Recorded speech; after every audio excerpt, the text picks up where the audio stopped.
Well, good afternoon, everyone. My name is Jordan Finken, the rare book and manuscript librarian here at the Clow Library, one of the world's premier Judaica libraries.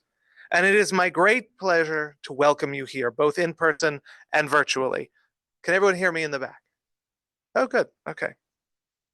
I'm especially pleased to introduce today's speaker because Dr. Erisman is what we affectionately term a heavy user of the library. Her scholarship is the best rationale for why this collection exists, that is, to be used. Dr. Angela Erisman is a scholar of the Hebrew Bible who specializes in the Pentateuch, or as we say where I come from, the Torah. She earned her doctorate at Hebrew Union College right here in Cincinnati in 2008. Her first book, The Wilderness Itineraries, Genre, Geography, and the Growth of Torah, won the Manfred Lautenschläger Award for Theological Promise in 2014, and we are thrilled to ballyhoo the fact that her second book, The Wilderness Narratives in the Hebrew Bible, Religion, Politics, and Biblical Interpretation, will be published any moment by Cambridge University Press. So if you need ideas for stocking stuffers, look no further. Today, we will enjoy some of the fruits of Dr. Erisman's research, notably on the context of the story of Moses, with her talk, Literature as Politics, the Exodus Narrative. Please welcome Dr. Angela Erisman.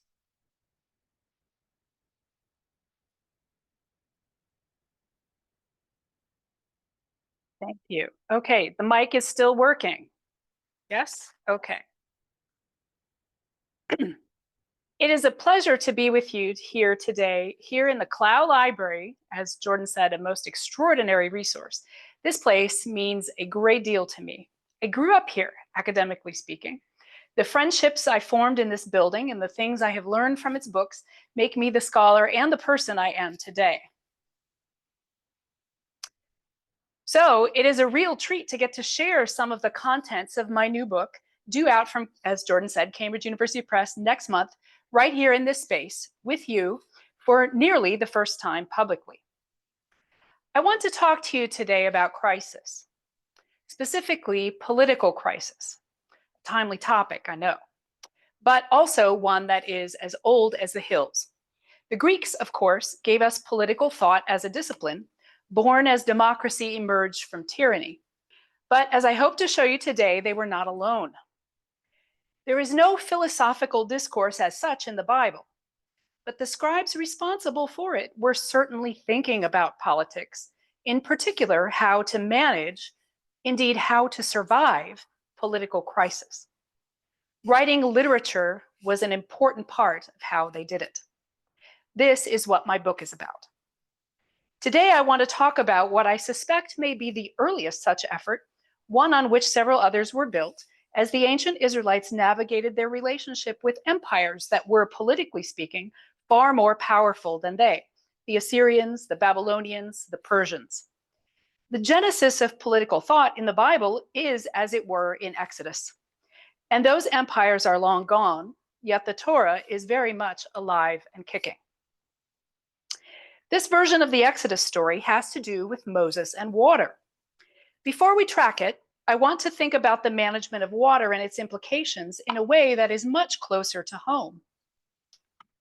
Those here in Cincinnati may be familiar with this remarkable image, a daguerreotype photograph of Cincinnati's riverfront, taken in 1848 from a rooftop in Newport, Kentucky.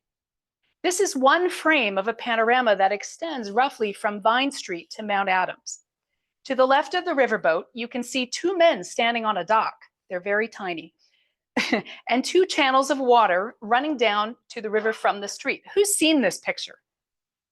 Okay, some of you, cool. It's at the public library downtown, so make your way. It is worth seeing. It's absolutely fabulous. Anyway, when it rained, these channels and others like them carried raw sewage from outdoor latrines and slaughterhouses, along with the water runoff straight into the river. This is a picture of a disaster in the making. It was taken in September of 1848. By December, Cincinnati was in the throes of one of the worst cholera epidemics in the history of the United States. More than 5% of Cincinnati's population perished. Prior to the advent of germ theory, no one knew why. The seemingly arbitrary and imminent threat caused panic, and people did all the things people do when they are gripped by fear. They fled, they blamed immigrants, they ignored or sought to suppress the influence of people with differing ideas about treatment or cause. Perhaps most striking is the effort of one clever and industrious man to map the epidemic from one house to the next across the city, which enabled him to link infection to water supply. If his recommendation to boil the water had been widely adopted, thousands of lives might have been saved. Ingenuity, creativity, courage, these are the keys to survival, both physical and political. Of course, the clever and industrious man we are concerned with today is Moses, and his very life begins in crisis as his mother places him in a pitch-covered basket and abandons him to an uncertain fate in the river. This element of the story has long evoked comparison with an autobiographical text that is ostensibly about Sargon of Akkad, the guy on the left. His claim to fame is that he founded the very first empire in Mesopotamia, now Iraq, in the 3rd millennium BCE, probably the very first empire in history. The infant Sargon is abandoned in the Euphrates, possibly because of his questionable parentage. Aki, the water drawer, rescues him from the water and adopts him. He becomes an apprentice in Aki's garden, where he encounters the goddess Ishtar, who sponsors his rise to the throne. The text presents Sargon as a prototype for kingship, a standard against whom future kings are to be measured. Yet it seems to have a particular future king in mind. It refers to various conquests, including of a place called Tilman or Dilmun. Tilman was on what we now know as the Persian Gulf, roughly in Bahrain, and control of this place made it possible to control trade with the Indus Valley. Conquest of Tilman was one of the signature achievements, not of the guy on the left, but the guy on the right, the 8th century Neo-Assyrian king Sargon II, who dreamed of conquering the world in the footsteps of his distant predecessor. We also happen to know this text from the library of the Neo-Assyrian king Ashurbanipal, now in the British Museum. And here is a picture of it that I took last spring.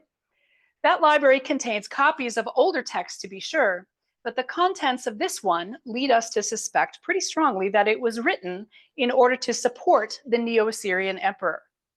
In terms of its genre, this text is a royal autobiography. But it is a fictional one because it talks about the second Sargon in the guise of his famous historical aulos or other he wishes to model himself upon. In terms of its mode, the Sargon birth legend is political allegory, its goal to convey that the legitimacy of a king's rule is not grounded in his birth. The favor of the deity, in this case Ishtar, is sufficient, and the proof is ultimately in his deeds. Comparisons to the Moses story were, I like art.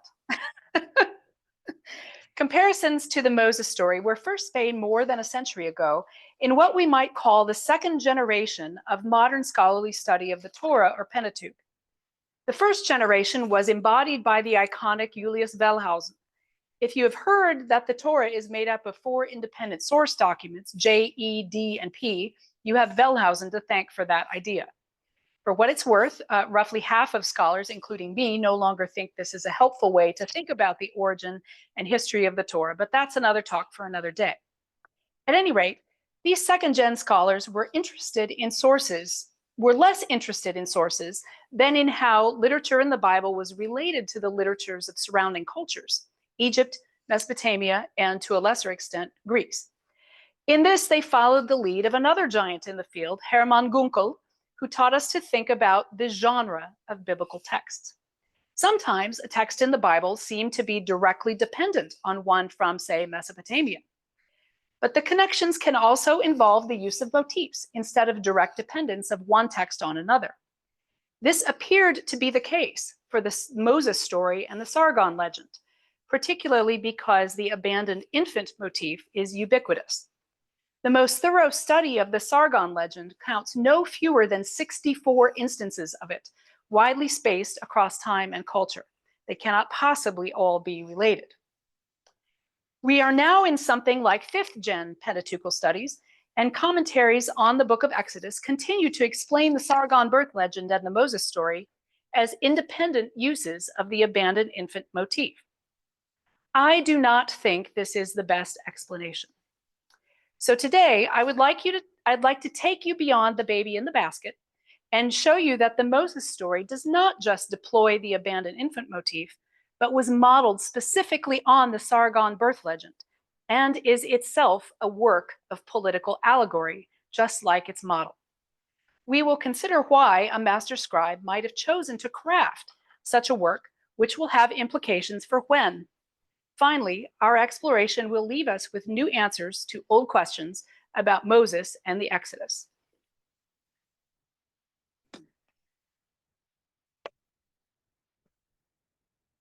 I would first like to talk about the literary interplay between these two works to show you how the Exodus narrative creatively reorganizes elements of the Sargon birth legend and combines them with other literary allusions.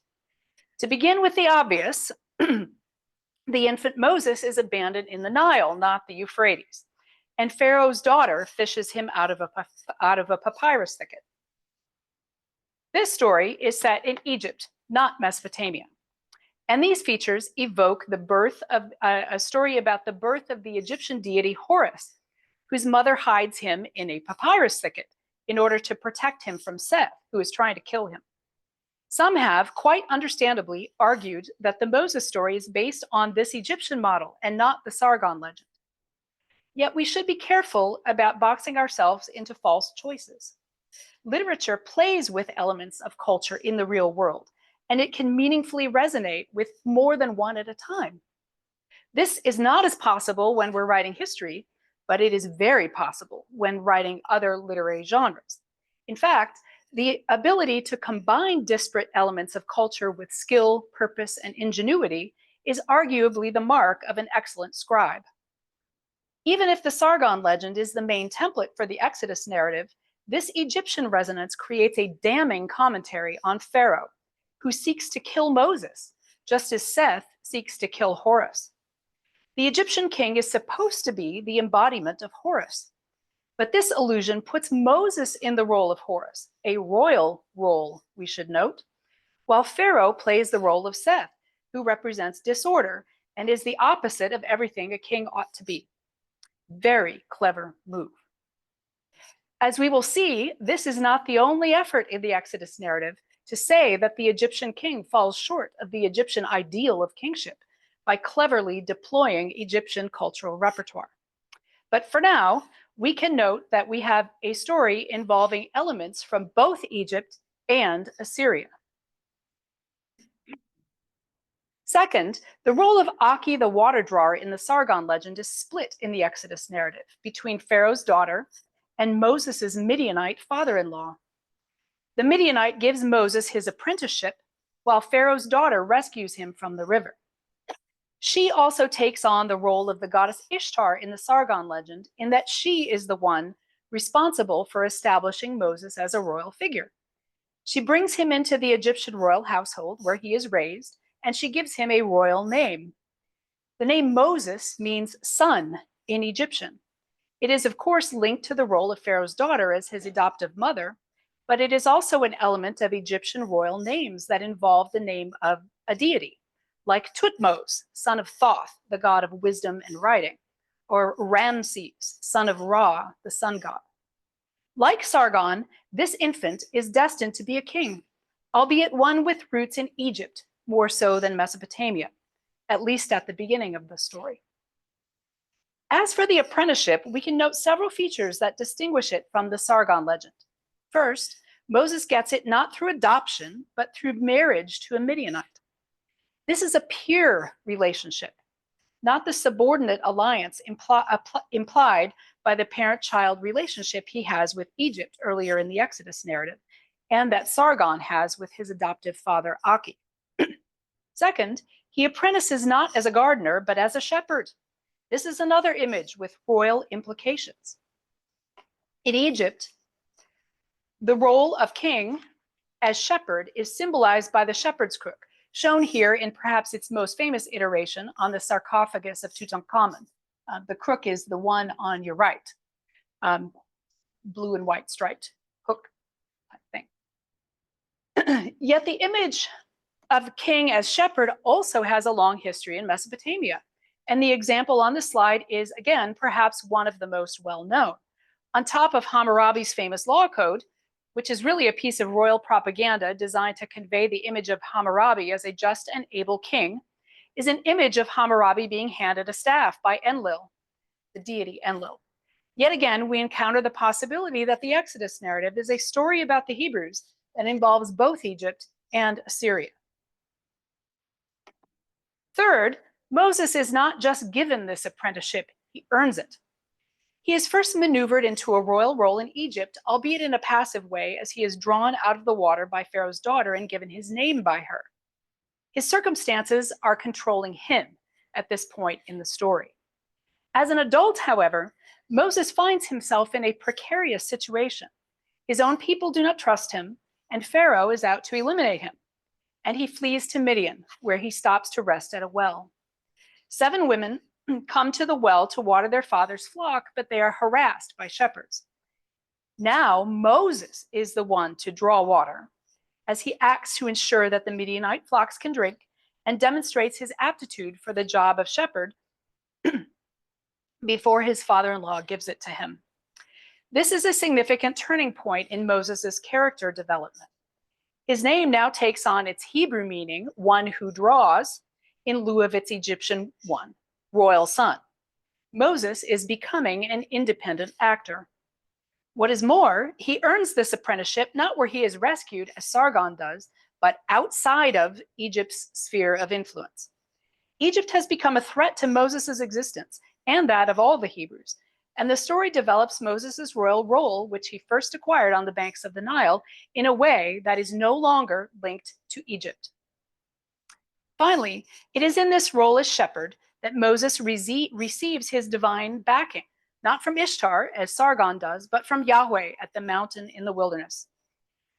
His legitimacy in the role of king is no longer tied to his relationship with Egypt. God commissions him to wield the authority symbolized by his shepherd staff and extricate all of the Hebrews from their entanglement with Egypt once and for all. To do that, he must go back and face Pharaoh. Yet Egypt is, ostensibly anyway, far more powerful than the Hebrews, and Moses is naturally concerned that the people are going to question the wisdom of this plan. So God provides him with a symbolic act he can perform in order to assuage this concern, and shows him that his shepherd staff can turn into a snake. This is no ordinary trick, because in Egypt, kingship is symbolized not only by the shepherd's crook, but also by the snake. Here we see the image of King Tut's sarcophagus again, this time focused on the snake that graces his headdress as the most forward symbol of his royal authority. The snake and staff imagery is even combined in scenes that depict the pharaoh ritually driving the calves, such as this scene from the temple at Karnak, or Thebes, depicted here, where the staff ends in the head of a snake. That Moses' staff can also turn into a snake is a demonstration that his kingship is the equal of Pharaoh's, and that the Hebrews can trust in his ability to lead them out of their predicament.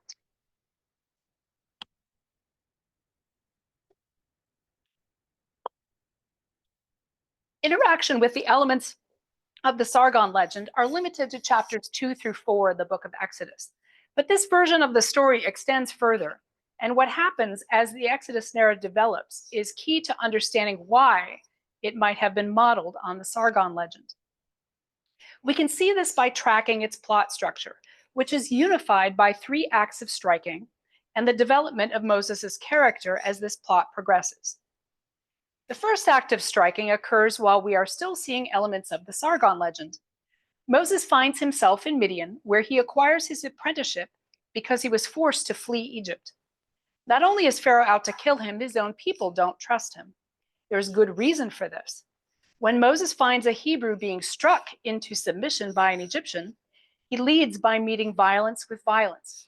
He steps in and strikes the Egyptian, who dies. When he later finds two Hebrews fighting, he tries to mediate instead. But this leadership strategy does not work because his blow to the Egyptian has been discovered and he has lost all credibility. "Who made you king and judge over us?" his kinsmen say sarcastically. His initial attempt at leadership has earned him the reputation of being no different from their oppressors. After the interlude in Midian, Moses goes back to Egypt and extricates the Hebrews from Egypt by striking the Nile, the second act of striking. It is not clear in the current text of Exodus whether it is God or Moses who does the striking. There are two ways to read these verses, as shown on the slide. Option 1 has God strike the Nile. "Thus says the Lord, by this you shall know that I am the Lord. Take note, I, the Lord, am about to strike the water in the Nile, and it will turn to blood." This is the most common reading for two reasons. First, God is the one responsible for the rest of the plagues, while Moses just delivers the messages. Second, Moses' staff is thought by many scholars to be a late addition to all the passages in which it appears. Yet, if we jump ahead to the rock water episode in chapter 17 of the book of Exodus, it clearly attests to a version of the story in which Moses struck the Nile with his staff, because God asks him to take that same staff and use it to strike the rock. Spoiler alert, that's the third act of striking, but we'll get there. How might we make sense of this? We must bear in mind that revision can substantively change a text, and that what is dominant is not always what is original. God may be directly responsible for the plagues in the text as we now have it, but that needn't have always been the case. The key to seeing the revision here, option number 2, is noting that there are several layers of speech. God is already speaking to Moses in verse 16, the beginning of the excerpt on the slide in red, telling him what to say to Pharaoh. The message he is to repeat in his own voice begins, "The Lord, the God of the Hebrews, sent me to you." Let us imagine for a moment that the message continues in verse 17, as shown in red, with, "Take note, I am about to strike with the staff that is in my hand the water in the Nile, and it will turn into blood." On this reading, the end of verse 17 remains in Moses' voice, and the I in "I am about to strike the Nile" refers not to God, but to Moses. God tells Moses what he should say, but Moses speaks in his own first-person voice, telling Pharaoh not only what he is about to do with his staff, but on whose authority he has come on this mission, namely God's. God may commission Moses and support his endeavors, but in this version of the story anyway, Moses is the main actor who strikes the Nile, just as the rock water episode will later say that he was. The intervening text in option 2, represented in gray to help you see the revision, transforms the character of the blood episode by embedding another level of speech, marked as such with "to say." With this revision in place, Moses begins to speak on God's behalf in God's voice when he starts with "let my people go." The introduction, "thus says the Lord," that marks divine speech in the middle of the revision, thus tells us what we already know from the first part of the revision. But it also reinforces, so as not to leave any doubt in our minds or in Pharaoh's, that God is now the primary actor in what is about to happen, the royal figure, if you will, who liberates his people from Egypt. The only part of the original speech left in Moses' voice is "the Lord, the God of the Hebrews, sent me to you." The rest is now framed as divine speech, and we must now understand God, not Moses, as the referent of I in "I am about to strike the Nile." The text has been revised to make God the protagonist, rather than the divine sponsor of the protagonist, and transform Moses into the messenger. That, needless to say, is a hugely important development in the story, and one we'll have to leave for another day. You can read more about it in my book. But for now, let's go back to the earlier version, the one we are tracking today, option 2, the red part. And note that this is not the first time Moses strikes something, but his first blow, surreptitious and uncertain, did violence to another person, however much it may have been intended to address an injustice. Even more importantly, it cultivated lack of trust among his people once it was discovered. Now he raises his staff with intention and determination in defiance of the Egyptian king. His confidence to do so surely gained through his success at the well in Midian and the support of God, who tasked him with this errand. One might say that in between the first act of striking and the second, Moses has acquired a sense of his own legitimacy, and it shows in his speech to Pharaoh. I am about to strike with the staff that is in my hand, the water in the Nile. This time, when Moses strikes, he confronts Pharaoh as an equal, shepherd staff to shepherd staff, snake to snake, and the Nile turns to blood. This act is highly symbolic. The image of a bloody Nile is significant in Egyptian culture as a symbol of social and political decline. This is evident in a text called the Admonitions of Ipuwer. The papyrus is shown here, one line of which reads, "Oh, yet the river is blood, and one drinks from it. One pushes people aside, thirsting for water." Ipuwer is a dystopian text, a literary tour through an inverted world that exposes the disparity between ideology and reality. Moses' act of striking the Nile thus symbolizes the unraveling of Egypt, using the Egyptians' own imagery for this, and implies a catastrophic failure to lead on Pharaoh's part, embodied in the image of Pharaoh walking away from the scene and leaving his people to dig for water, instead of doing his job as a king and ensuring that they have access to sustenance. This allusion is of a piece with the resonance earlier in the story with the birth of Horus. Pharaoh is the one out to kill Moses, which ironically puts him in the role not of Horus, but of Seth, the god of chaos and disorder. Our master scribe not only deftly manipulated features of the Sargon legend, he also weaponized elements of Egyptian culture to craft a damning critique of an apparently incompetent and negligent Egyptian king. This is literary genius.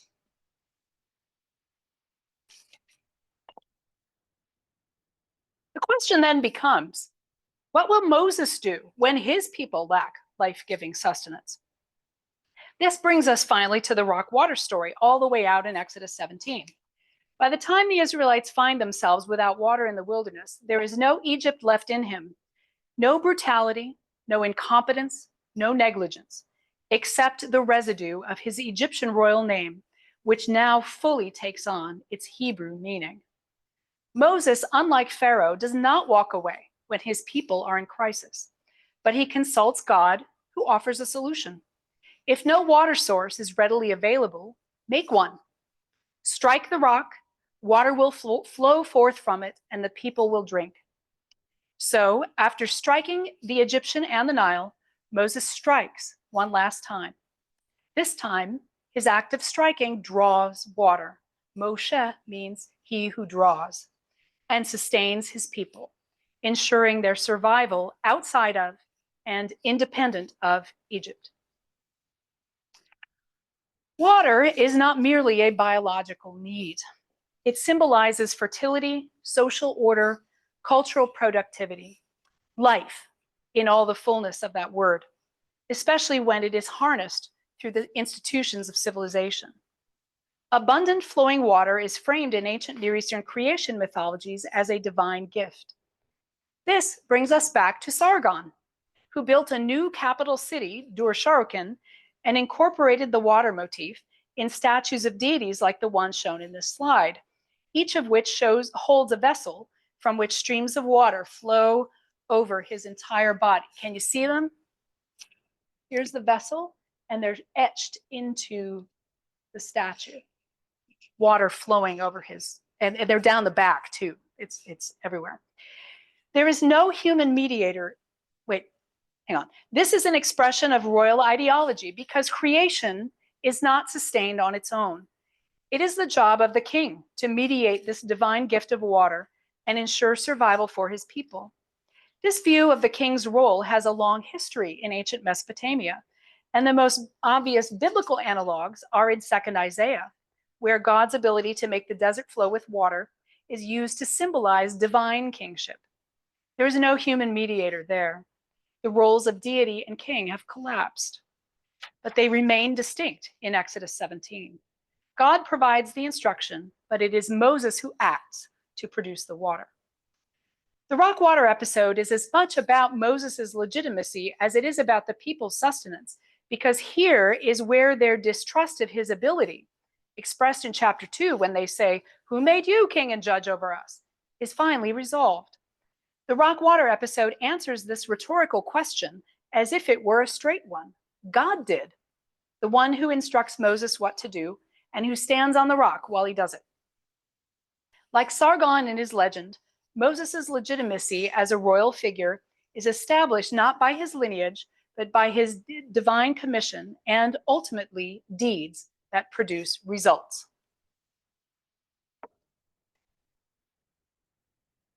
This new look at the relationship between the Sargon legend and the Moses story has significant implications for how we understand the Exodus narrative. Perhaps most importantly, we ought to rethink its genre. We have long related to it as some form of history. Historical writing as a genre involves constraints on how the real world is represented. It did in antiquity too, even if those constraints were looser than they are today. Yet, despite heroic effort, we have not really succeeded in pinning down Moses or the Exodus event as they are depicted in the book of Exodus. So much so that more recent scholarship has turned to the idea of cultural memory in an effort to account for details in the literature that we assume must have originated in the distant past. We make this assumption in significant part because of how we have assessed the text genre. The close relationship with the Sargon legend presses us away from history and in the direction of autobiography, or biography in the case of the Exodus narrative, which is written in third person. But the Sargon legend is fictional autobiography written as political allegory. Is this also true of the Exodus narrative? Our first clue is the fact that the story of Moses is, like the Sargon legend, a story about a king, one that establishes his legitimacy in a situation of crisis. Israel and Judah had yet to emerge as states in the period when the Exodus narrative is set. But as we all know, when a narrative is set has nothing necessarily to do with when it was written. There is a historical Sargon, so it stands to reason that there is also a historical Moses. But if we want to find him, we must look in a period when Israel had a monarchy. When we do, the story starts to look pretty familiar. It begins as a new king comes to power in Egypt, who takes note of the Israelites' strength and number, expresses a concern that they will defect in the event of war, and adopts an oppressive policy of corvée labor in an effort to prevent that from happening. As it happens, we know the Exodus narrative's historical allos or other quite well. A new Cushite dynasty arises in Egypt that deliberately models itself after the great imperial kings of Egypt's Ramesside past. Here on the slide, we see Pharaoh Taharka, the fourth king of this dynasty, looking rather a lot like Ramses. Judah is indeed stronger and more densely populated in the late 8th century than it has ever been. And the Israelites, the enemy the Israelites might well join if they leave Egypt, is the mighty Assyria. Sargon is responsible for the fall of the kingdom of Israel to the Assyrians in 722 before the Common Era, even if Sennacherib, Sargon's son and heir, finished the job. Judah was next in line, but it was not going to go quietly or at all, if possible. King Hezekiah rebelled against Assyria with the support of Egypt, which understandably had an interest in keeping the Assyrians busy in the Levant, lest they come to Egypt, which eventually they did. Despite the Cushites' effort to resurrect at least the image of a glorious imperial past, though, Egypt was not a lot of help. As the prophet Isaiah put it, Egypt was a broken staff of a reed. So, back to the Exodus story, our protagonist is intertwined with Egypt at the beginning of the story, but he exposes the weakness of his unreliable ally and leaves, exactly as Pharaoh fears. The story of Moses' personal transformation is also then the story of a political about-face. Leaving Egypt means confronting a dire existential crisis. How will the people now survive? The wilderness setting of the story, once the Israelites are out of Egypt, means that water is difficult to come by. So does the prospect of being barricaded in one's city, potentially separated from one's primary water source. Hezekiah can do nothing about the siege works that Sennacherib will construct just outside of Jerusalem after he has conquered Lachish, the latter siege shown here on the slide from the Assyrian perspective. But he can do something to give his people a chance of outlasting the siege, namely, undertake a major engineering project.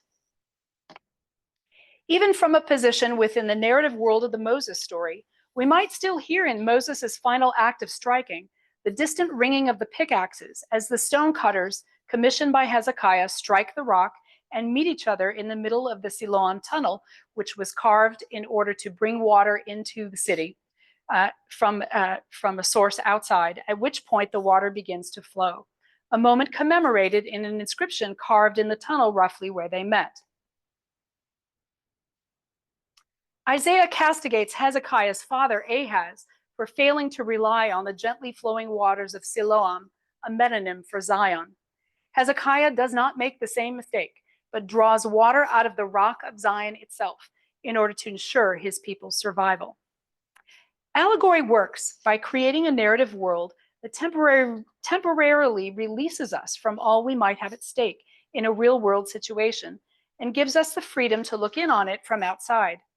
Yet it also draws us into a set of relations between the two that can prompt us to see the real world differently and perhaps act differently within it.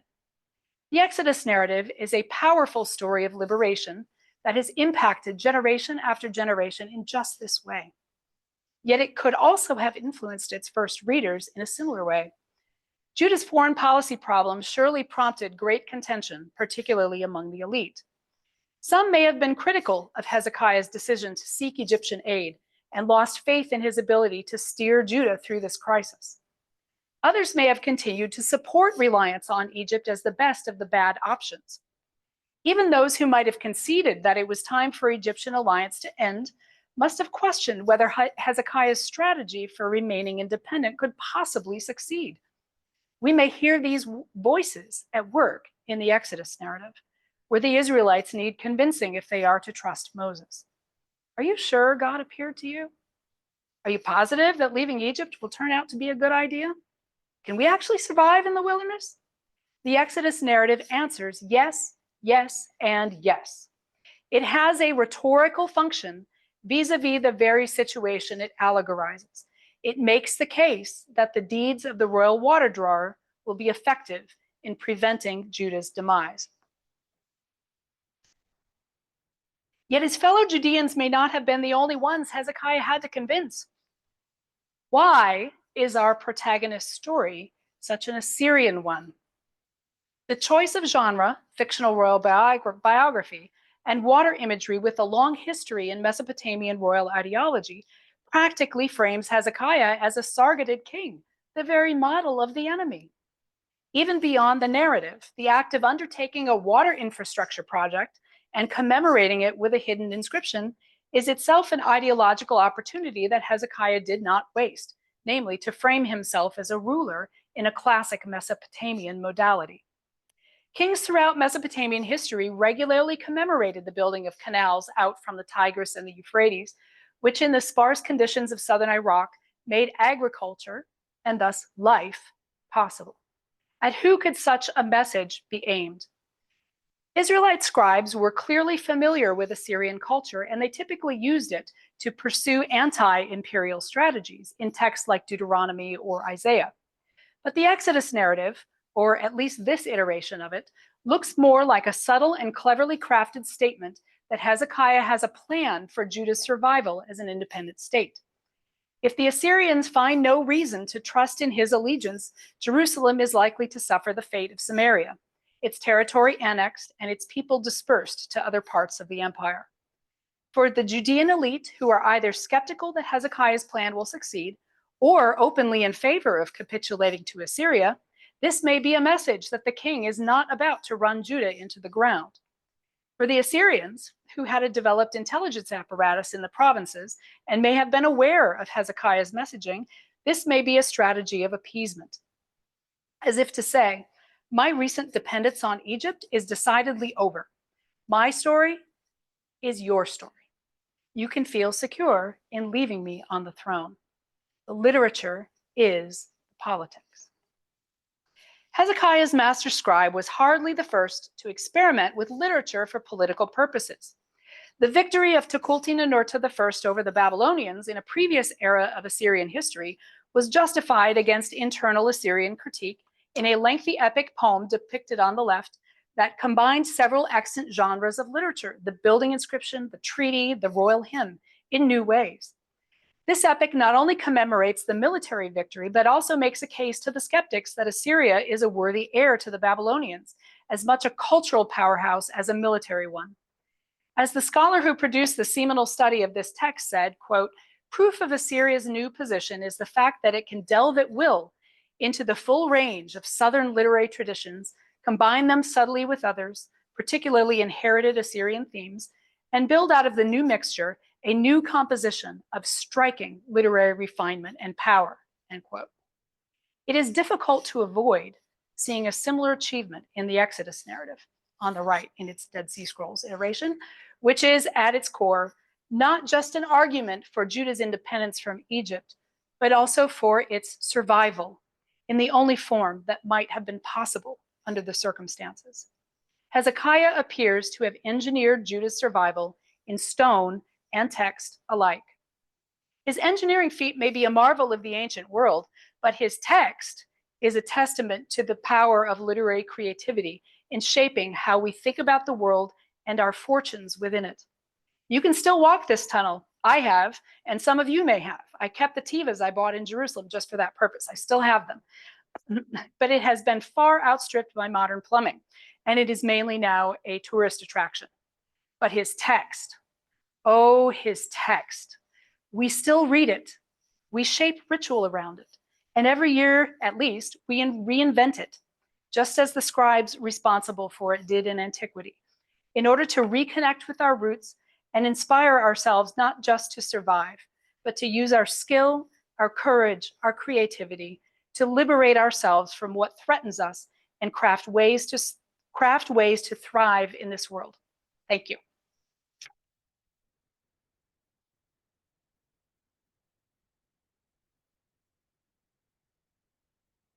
Happy Thank to. you very much. I will be surprised if no one has any.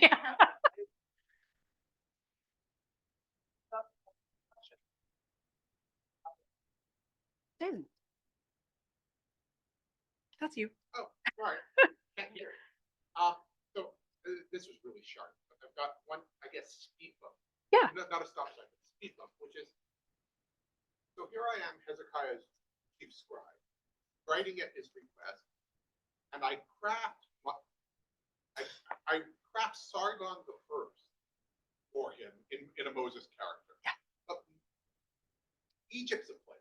It's got a pharaoh who's king of the place, and Assyria or Akkad are places. Why does the king of Judah want to be framed again?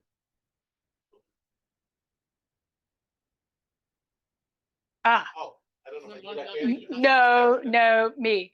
So what Jason is asking is why would it be plausible or valuable to cast Hezekiah's allegorical other, Moses, as a king in the wilderness as opposed to in a real political place? That, first of all, two pieces to answer that. One is that this version of the story did not have much of a wilderness narrative, as I see it. And I go into great detail about the development of, the whole book is about the development of the wilderness narrative. Exodus 17, possibly some of 18, and possibly the covenant code. That was it. Okay, so there wasn't much of a wilderness narrative. And allegory has to be set in a place that is other, right? If this story had been written taking place on Mount Zion, it wouldn't have been allegory, right? So that's why one has to, allegory requires us to displace both characters and places to something other. Yeah. Is there also a survival road to that wilderness? Should we lose Judah? Right, we can survive it. Ooh, that's a very good question. Jason asks whether Hezekiah's chief scribe might have been asking himself, or Hezekiah might have been asking himself, well, what happens if we fail? What happens if this fails? And Judah suffers the fate of Samaria, Jerusalem suffers the fate of Samaria. That's a great question. I had not thought of it. I don't know. I mean, I have to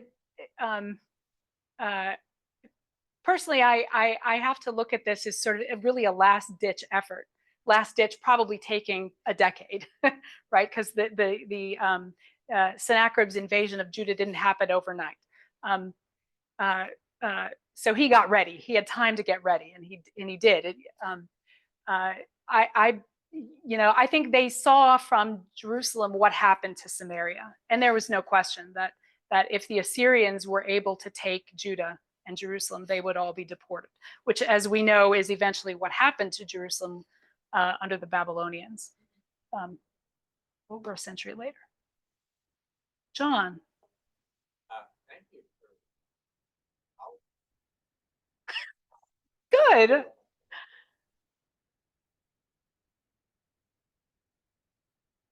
Great question. So what John asked is how much should we use this biography that I've sketched out as a lens to understand Moses in the Pentateuch?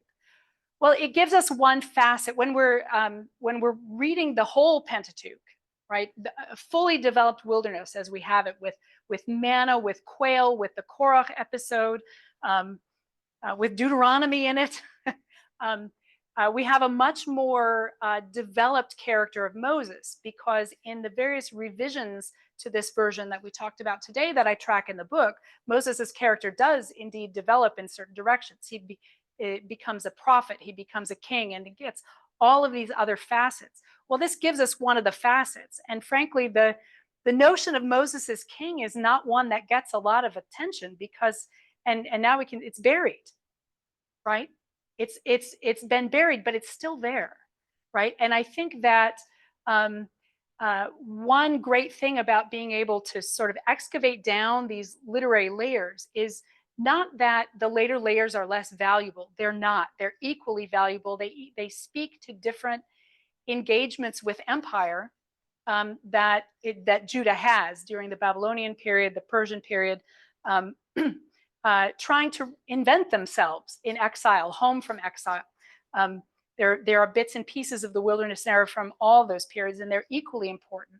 But it's like what we end up with is a kaleidoscope. And I think the value of digging down and seeing this earlier version for what it is, what I think it is that it resurrects this royal element, right? And so that some of the political thinking that gets lost when we talk about Moses as a prophet or Moses as a priest, we get that back.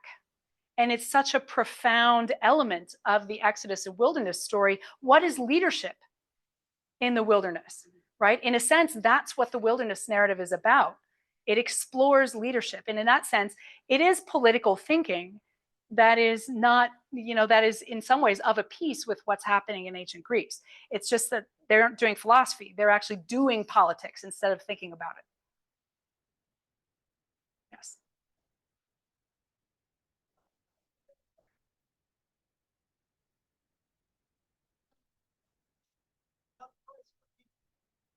Yeah, and you won't get it till January, but oh, great.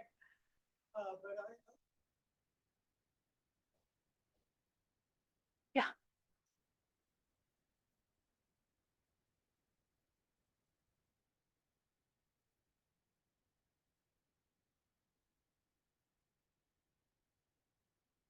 So the question was is how much more of the literature is political and how much more of it is allegory?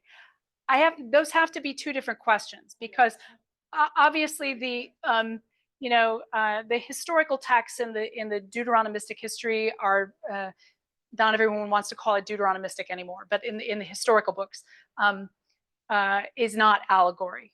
Prophetic literature is typically not allegory. The Psalms are not allegory. Proverbs is not allegory.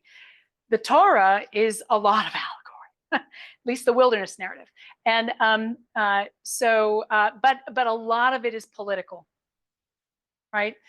Particularly the historical literature and the prophetic literature. I mean, the book of Isaiah is all about interacting with empire at just about every level, right? How do we understand our place in a world and our relationship to God in a world that is much bigger, that we don't control because we're teeny tiny people without any political or military or economic power? right?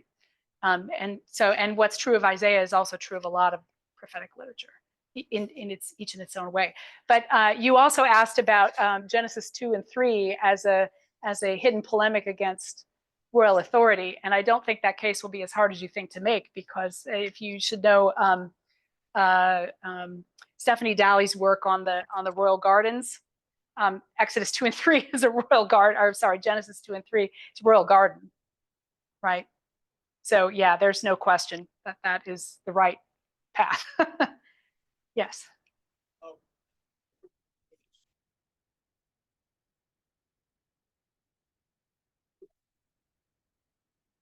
Okay.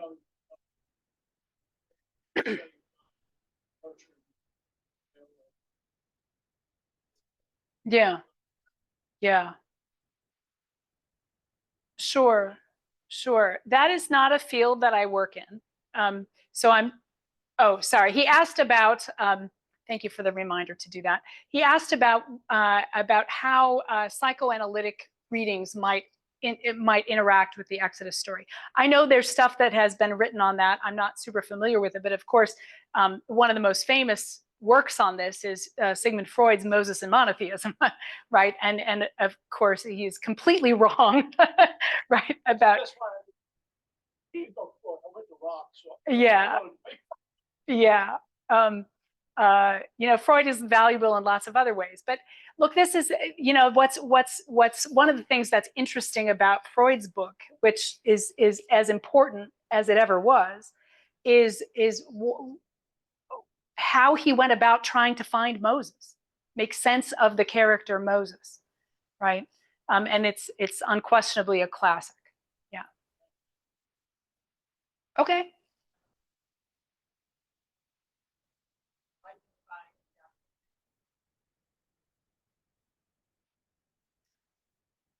Great question. Yes. Why do I find the documentary hypothesis relatively unhelpful? I'm not alone in that. Pentateuchal scholarship is generally split now. Scholars in Europe and some in America, myself, don't work with it anymore. In Israel and generally here in the United States, people still work with it. The documentary hypothesis is a way to explain the origin of the Torah as historical sources. So, Wellhausen was interested, and his predecessors were interested in trying to understand the Torah as historical literature. And what do historians do? They work with sources. So naturally, the idea of what sources went into making this was how they asked the question. Roughly half of Pentateuchal scholarship now is more interested in how the story was rewritten and reinvented. Okay, why do I find that way of looking at things more compelling? I think because it explains better the fractures in the text that lead us to think that there's any history to the text at all, right? We don't have manuscript evidence for the composition of the Torah, right? We know that it had a literary history because we find things in it that don't make sense, right? That don't add up. And they do add up if you see that they've been revised or that there were sources. The other reason that I find, and this is, I would frame this as this is a reason I find supplementation or revision a lot more compelling, because what do we do? With text, we read it, just think of Passover and the Haggadah. It's a command to reinvent the Haggadah every year, right? That's the story of the story, right? Basically is that it was reinvented, not every year, but that's how the thing got composed in the first place, right? So I find supplementation to be extremely attractive, as well as a better way to explain the landscape of the text, because of what it says about cultural creativity, right? That's meaningful, right? Not that compilation of sources isn't, but it's a different, it's to me personally, I'm just speaking personally, is it's inspiring, right? And I don't think that's to be discounted.